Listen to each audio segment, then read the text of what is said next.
2026 முதல் இஃப்தாரு எங்க போலாம்னு யோசிச்சு கடைசியா எங்க கேம்புக்கு பக்கத்துல இருக்கிற இந்த டென்ட்டுக்கு வந்துட்டேன். இந்த மாதிரி டென்ட் ரமதான் டைம்ல யுஏஇல நிறைய இடத்துல நீங்க பார்க்கலாம். சில டென்ட் ரெட் கிரசன்ட் பண்ணுவாங்க. ஆனா நான் வந்திருக்கிற இந்த டென்ட் பிரைவேட் லோக்கல் பண்றது. உள்ள ஒரு 150 இருந்து 200 பேர் வரைக்கும் உட்கார்ற மாதிரி நல்லா ஸ்பேஸா இருக்கு.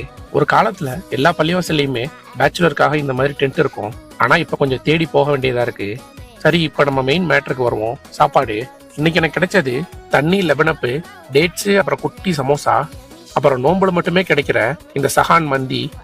காலையில இருந்து நல்ல பசியில இருந்துட்டு இந்த மந்தி சஹானை ஓபன் பண்ணும்போது வர ஸ்மெல் இருக்கு, அது கூட எதையுமே கம்பேர் பண்ண முடியாது. ஒரு பிளேட்டுக்கு 4 பேர்னு பிளான் பண்ணிட்டு கடைசியா 5 பேர் உட்கார வச்சுட்டாங்க. பரவாயில்ல, ஷேர் பண்ணி சாப்பிட்றது தானே இஃப்தாரு. ஒரு வழியா நல்லா சாப்பிட்டு முடிச்சுட்டு தொழுதுட்டாங்கிறது கிளம்பிட்டேன். அப்புறம் இந்த மாதிரி UAE food videos and day in my life பார்க்க மறக்காம சர்ப்ரைஸ் பண்ணுங்க. இதெல்லாம் நான் தான் சொல்லணும், வேற யாரும் சொல்லுவா?